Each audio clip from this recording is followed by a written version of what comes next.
Hello दोस्तों, आप सभी का स्वागत करती हूँ झारखंड जीके क्लासेस में। आज की क्लास में हम लोग झारखंड की जनजातियों में उरांव जनजाति के जितने भी महत्वपूर्ण प्रश्न होंगे सभी प्रश्नों को देखेंगे।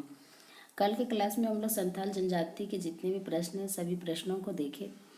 और अगर आप मेरे चैनल पर नए हो तो चैनल को सब्सक्राइब जरूर कर दीजिएगा, लाइक और शेयर भी कर दीजिएगा। आज का जो पहला प्रश्न है, झारखंड की दूसरी सबसे बड़ी जनजाति कौन सी है? झारखंड की दूसरी सबसे बड़ी जनजाति कौन सी है? झारखंड की दूसरी सबसे बड़ी जनजाति कौन सी है? आंसर हो जाएगा ए, उरांव जनजाति। और ये जनजातियों की कुल जनसंख्या की कितनी प्रतिशत है?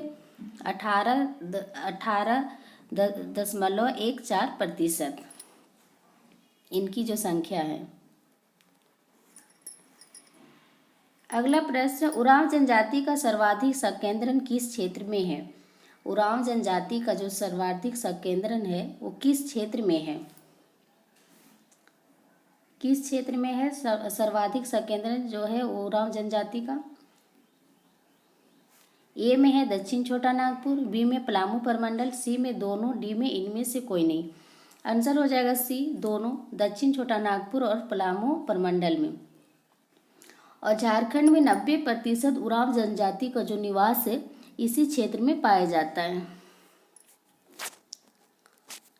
अगला प्रश्न, ऐतिहासिक साक्ष्यों के अनुसार उरांव जनजाति का मूल निवास स्थान कहाँ माना जाता है? ऐतिहासिक साक्ष्यों के अनुसार उरांव जनजाति का जो मूल निवास है वो मूल निवास स्थान है वो कहाँ माना जाता है? आंसर हो जाएगा ए, दक्कन माना जाता है। अगला प्रश्न, उरांव स्वयं को क्या कहते हैं? यहाँ उरांव होगा। उरांव स्वयं को क्या कहते हैं जिसका शाब्दिक अर्थ मनुष्य है?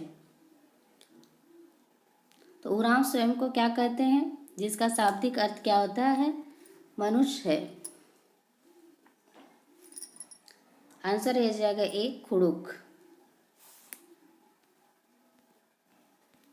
अगला प्रश्न, उरांव जनजाति कौन सी भाषा बोलते हैं? उरांव जनजाति कौन सी भाषा बोलते हैं? तो उरांव जनजाति कौन सी भाषा बोलते हैं? आंसर हो जाएगा सी, खुड़ुक भाषा बोलते हैं। और ये किस परिवार समूह से आते हैं? तो दड़वीर परिवार समूह की भाषा है खुड़ुक। अगला प्रश्न, प्रजाति एवं भाषाई के आधार पर उरांव जनजाति का संबंध किस समूह से है? प्रजाति एवं भाषाई के आधार पर उरांव जनजाति का जो संबंध है वो किस समूह से है? आंसर हो जाएगा ए, दड़वीर समूह से है।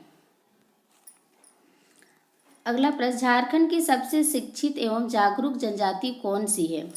झारखंड की सबसे शिक्षित एवं जागरूक जनजाति है वो कौन सी है? आंसर हो जाएगा डी, उरांव जनजाति है जो झारखंड की सबसे शिक्षित एवं जागरूक जनजाति है। और ये झारखंड की जनजातियों में सर्वाधिक विकास जो हुआ है वो किस जनजाति का हुआ है? तो उरांव जनजाति का हुआ है। अगला प्रश्न, उरांव जनजाति को मुख्यतः कितने गोत्रों में विभाजित किया गया है? तो उरांव जनजाति को मुख्यतः कितने गोत्रों में विभाजित किया गया है? और उरांव जनजाति में गोत्रों को क्या कहा जाता है? कीली कहा जाता है। आंसर हो जाएगा बी, 14 गोत्रों में विभाजित किया गया है। अगला प्रश्न, उरांव जनजाति का प्रथम वैज्ञानिक अध्ययन सरचंद्र राय ने किया तथा इनके अनुसार उरांव जनजाति में कितने गोत्र पाए जाते हैं? तो उरांव जनजाति का जो प्रथम वैज्ञानिक अध्ययन किया था वो किसने किया था? सरचंद्र राय ने किया था। और इनके अनुसार उरांव जनजाति में कितने गोत्र पाए जाते हैं?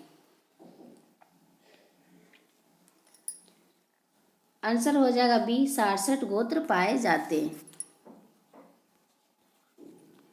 अगला प्रश्न, उरांव जनजाति में कौन से विवाह सर्वाधिक प्रचलित है जिसमें वर पक्ष को वधु मूल्य देना पड़ता है? उरांव जनजाति में कौन सी विवाह सर्वाधिक प्रचलित है जिसमें वर पक्ष को वधु मूल्य देना पड़ता है?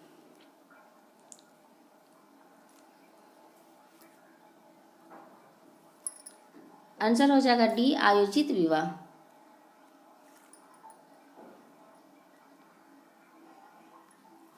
अगला प्रश्न, किस जनजाति में आपस में नाता स्थापित करने हेतु सहिया का चुनाव किया जाता है जिसे सहियारो कहा जाता है? तो किस जनजाति में आपस में नाता स्थापित करने हेतु सहिया का चुनाव किया जाता है जिसे क्या कहा जाता है? सहियारो कहा जाता है। किस जनजाति में? आंसर हो जाएगा सी, उरांव जनजाति में। उरांव जनजाति में कितने वर्षों की धनकटनी के बाद सहिया चयन समारोह का आयोजन किया जाता है? उरांव जनजाति में कितने वर्षों की धनकटनी के बाद सहिया चयन समारोह का आयोजन किया जाता है? आंसर हो जाएगा बी, 3 वर्षों में। अगला प्रश्न, उरांव जनजाति में लड़कियों में जो मित्र को क्या कहते हैं? उरांव जनजाति में लड़कियों में जो मित्र होते हैं उसको क्या कहते हैं? ए में है गोई, बी में करमडार, सी में दोनों और डी में है इनमें से कोई नहीं। आंसर हो जाएगा सी, दोनों गोई और करमडार कहते हैं। अगला प्रश्न, उरांव जनजाति में लड़के के बने मित्र को क्या कहते हैं? उरांव जनजाति में जो लड़के के बने मित्र होते हैं उसे क्या कहते हैं? ए में है लार, बी में संगी, सी में दोनों, डी में इनमें से कोई नहीं। आंसर हो जाएगा सी, दोनों, लार या संगी कहते हैं। अगला प्रश्न, उरांव जनजाति में विवाह के उपरांत लड़कों की पत्नियां आपस में एक दूसरे को क्या कहकर पुकारती है? उरांव जनजाति में विवाह के उपरांत लड़कों की पत्नियां आपस में एक दूसरे को क्या कहकर पुकारती है? ए में है लारिन, बी में संगिनी, सी में इनमें से दोनों। आंसर हो जाएगा सी, इनमें से दोनों, लारिन या संगिनी। अगला प्रश्न, उरांव जनजाति में युवा गृह को क्या कहते हैं? उरांव जनजाति में युवा गृह को क्या कहा जाता है? तो उरांव जनजाति में युवा गृह को क्या कहा जाता है? उरांव जनजाति में युवा गृह को क्या कहा जाता है? आंसर हो जाएगा बी, घुमकरिया कहा जाता है। अब घोटुल जो है, घोटुल किस जनजाति का युवा गृह को कहा जाता है? संथाल जनजाति का। अगला प्रश्न, उरांव जनजाति में ग्राम प्रधान को क्या कहा जाता है? उरांव जनजाति में ग्राम प्रधान को क्या कहा जाता है? उरांव जनजाति में ग्राम प्रधान जो होते हैं उसे क्या कहते हैं? महतो कहा जाता है। आंसर हो जाएगा सी, महतो। अगला प्रश्न, किस जनजाति में पंचायत को पंचोरा कहा जाता है? किस जनजाति में पंचायत को क्या कहा जाता है? पंचोरा कहा जाता है। किस जनजाति में कहा जाता है पंचायत को पंचोरा? आंसर हो जाएगा बी, उरांव जनजाति में। अगला प्रश्न, उरांव जनजाति के संबंध में इनमें से कौन सा कथन सत्य है? उरांव जनजाति के संबंध में इनमें से कौन सा कथन सत्य है? ए में है उरांव जनजाति में नाच के मैदान को अखाड़ा कहा जाता है, बी में उरांव जनजाति प्रतीकात्मक है, सी में उरांव जनजाति के प्रमुख नृत्य को यदुर कहते हैं। तो कौन सा कथन सत्य है? आंसर हो जाएगा डी, उपरोक्त सभी कथन सत्य है। उरांव जनजाति में जो नाच का मैदान होता है उसे अखाड़ा कहा जाता है। उरांव जनजाति प्रतीकात्मक है। उरांव जनजाति के प्रमुख नृत्य को यदुर कहते हैं। अगला प्रश्न, उरांव जनजाति लोग प्रत्येक वर्ष किस माह में विषु सेंद्रा करते हैं? उरांव जनजाति के लोग प्रत्येक वर्ष किस माह में विषु सेंद्रा करते हैं? आंसर हो जाएगा बी, वैशाख माह में। अगला प्रश्न, उरांव द्वारा किए जाने वाले अनौपचारिक शिकार को क्या कहा जाता है? उरांव द्वारा जो किए जाने वाले अनौपचारिक शिकार को क्या कहा जाता है?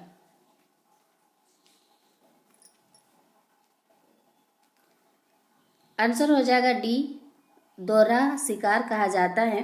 विषु सेंद्रा तो वैशाख में मनाया जाता है, फागु सेंद्रा जो है वो फागुन में किया जाता है, और जेठ सेंद्रा जो है वो वर्षा ऋतु के प्रारंभ होने के बाद मनाया जाता है।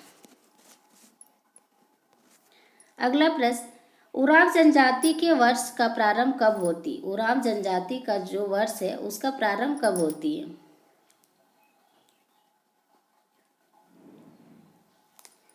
आंसर हो जाएगा सी, नवंबर दिसंबर में धनकटनी के बाद। अगला प्रश्न, प्रारंभ में छोटा नागपुर आने के बाद किस जनजाति ने जंगलों को साफ करके कृषि कार्य करना प्रारंभ किया, जिसे भूइहर कहा गया, तथा इनकी भूमि को भूइहर भूमि और गांव को भूइहर गांव कहा गया? तो प्रारंभ में छोटा नागपुर आने के बाद किस जनजाति ने जंगलों को साफ करके कृषि कार्य प्रारंभ किया और जिसे क्या कहा गया? भूइहर कहा गया, और इनकी भूमि को भूइहर भूमि कहा गया और गांव को भूइहर गांव कहा गया। आंसर हो जाएगा ए, उरांव जनजाति। और बाद में आने वाले जो उरांव को रैयत या जेठ रैयत कहा गया। अगला प्रश्न, उरांव में कौन से एक विशेष प्रथा पाई जाती है जिसके अंतर्गत आपस में मेहनत कर विनिमय किया जाता है या किसी को हल बैल देकर उससे खेत को जोतने और कोड़ने में सहायता ली जाती है? तो उरांव जनजाति में एक विशेष प्रथा पाई जाती है। कौन सी जो है एक विशेष प्रथा पाई जाती है जिसके अंतर्गत आपस में मेहनत कर विनिमय किया जाता है और किसी को हल बैल देकर उससे खेत को जोतने और कोड़ने में सहायता ली जाती है? कौन सी प्रथा है वो? आंसर हो जाएगा सी, परसरी प्रथा। अगला प्रश्न, उरांव जनजाति का प्रमुख देवता कौन है जिन्हें जीवन तथा प्रकाश देने में सूर्य के समान जाना जाता है? तो उरांव जनजाति का जो प्रमुख देवता है वो कौन है जिन्हें जीवन तथा प्रकाश देने में सूर्य के समान जाना जाता है? कौन है? आंसर हो जाएगा ए, धर्मेश। अगला प्रश्न, उरांव जनजाति में पहाड़ देवता को क्या कहा जाता है? उरांव जनजाति में पहाड़ देवता को क्या कहा जाता है? उरांव जनजाति में जो पहाड़ देवता उसको क्या कहते हैं? आंसर हो जाएगा ए, मरांग गुरु कहते हैं। अगला प्रश्न, इनमें से कौन सा मिलान सही है? इनमें से कौन सा मिलान सही है? ठाकुर देव ग्राम देवता, डीवार को सीमांत देवता, पूर्व जातमा को कुल देवता, सभी सही है। तो आंसर हो जाएगा डी, सभी सही है। ठाकुर देव को ग्राम देवता कहा जाता है, डीवार को सीमांत देवता, पूर्व जातमा को कुल देवता कहा जाता है। अगला प्रश्न, उरांव जनजाति में फसल रोपने के समय कौन सी पूजा की जाती है? उरांव जनजाति में फसल रोपने के समय कौन सी पूजा की जाती है? कौन सी पूजा की जाती है फसल रोपने के समय उरांव जनजाति में? आंसर हो जाएगा ए, भेलवा पूजा की जाती है। अगला प्रश्न, उरांव जनजाति में गांव के कल्याण के लिए वर्ष में एक बार कौन सी पूजा की जाती है? उरांव जनजाति में गांव के कल्याण के लिए वर्ष में एक बार कौन सी पूजा की जाती है? कौन सी पूजा की जाती है उरांव जनजाति में गांव के कल्याण के लिए? आंसर हो जाएगा बी, गोरैया पूजा की जाती है। एक वर्ष में एक बार की जाती है गांव के कल्याण के लिए उरांव जनजाति में। अगला प्रश्न, उरांव गांव के प्रमुख प्रधान को क्या कहते हैं तथा उसका जो सहयोगी होता है पुजार कहलाता है? तो उरांव गांव के धार्मिक प्रधान को क्या कहते हैं और उसका सहयोगी क्या कहलाता है? पुजार कहलाता है। आंसर हो जाएगा डी, पाहन। तो उरांव गांव के जो धार्मिक प्रधान है उसे पाहन कहते हैं और उसका सहयोगी को पुजार कहा जाता है। उरांव जनजाति के मुख्य पूजा स्थल को क्या कहा जाता है? उरांव जनजाति का जो मुख्य पूजा स्थल है उसे क्या कहा जाता है? आंसर हो जाएगा ए, सरना। अगला प्रश्न, उरांव जनजाति के पूर्वजों की आत्मा के निवास स्थान को क्या कहते हैं? उरांव जनजाति का जो पूर्वज है उसकी आत्मा के निवास स्थान को क्या कहते हैं? आंसर हो जाएगा बी, शासन। अगला प्रश्न, उरांव जनजाति में किस माह में हाड़ बोरा संस्कार का आयोजन किया जाता है जिसमें साल भर में मरे गोत्र के सभी लोगों की हड्डियां को नदी में विक्षेपित किया जाता है और इसे गोत्र खुंडी भी कहा जाता है। तो उरांव जनजाति में किस माह में हड़बोरा का संस्कार का आयोजन होता है, जिसमें साल भर में मरे लोगों के सभी हड्डियों को नदी में विक्षेपित किया जाता है, जिसे गोत्र खुंटी भी कहा जाता है। किस माह में हड़बोरा संस्कार का आयोजन किया जाता है? आंसर हो जाएगा ए, जनवरी में। अगला प्रश्न, मान्यता है कि हड़बोरा संस्कार के बाद उनकी आत्मा पूर्वजों से मिलती है, जिसे क्या कहा जाता है? मान्यता है कि हड़बोरा संस्कार के बाद उनकी आत्मा पूर्वजों से मिलती है, जिसे क्या कहा जाता है? आंसर हो जाएगा सी, कोहबोंजा कहा जाता है। अगला प्रश्न, घुमकरिया में कितने वर्ष की आयु में प्रवेश मिलता है तथा विवाह होते ही इसकी सदस्यता समाप्त हो जाती है?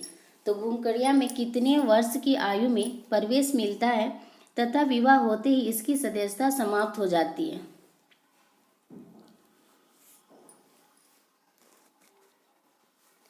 आंसर हो जाएगा बी, 10 से 11 वर्ष। अगला प्रश्न, घुमकरिया में प्रायः सरहुल के समय कितने वर्ष में एक बार प्रवेश मिलती है? घुमकरिया में प्रायः सरहुल के समय कितने वर्ष में एक बार प्रवेश मिलती है? आंसर हो जाएगा बी, 3 वर्ष। अगला प्रश्न, घुमकुरिया में लड़कों के लिए जोक एड़प्पा तथा युवतियों के लिए किस नाम से जाना जाता है? घुमकुरिया में लड़कों के लिए क्या है? जोक एड़प्पा है। तो युवतियों के लिए किस नाम से जाना जाता है? आंसर हो जाएगा ए, पेल एड़प्पा। अगला प्रश्न, जोंक एड़प्पा को धांगर कुड़िया भी कहा जाता है। तो जोंक एड़प्पा जो है उसे धांगर कुड़िया भी कहा जाता है, जिसके मुखिया को क्या कहते हैं? ए में है धानगर, बी में है महतो, सी में दोनों, इनमें से कोई नहीं। आंसर हो जाएगा सी, धानगर और महतो कहते हैं जोक एड़प्पा के जो मुखिया होते हैं उसे। अगला प्रश्न, पेल एड़प्पा की देखभाल करने वाली महिला को क्या कहा जाता है? पेल एड़प्पा की देखभाल करने वाली महिला को क्या कहा जाता है? आंसर हो जाएगा ए, बड़की धांगरिन कहा जाता है पेल एड़प्पा की देखभाल करने वाली महिला को। अगला प्रश्न, घुमकुरिया के अधिकारियों को कितने वर्ष पर बदल दिया जाता है और इसके लिए मुखिया हांडी नामक समारोह का आयोजन किया जाता है? घुमकुरिया के अधिकारियों को कितने वर्ष पर बदल दिया जाता है और इसके लिए मुखिया हांडी नामक समारोह का आयोजन किया जाता है?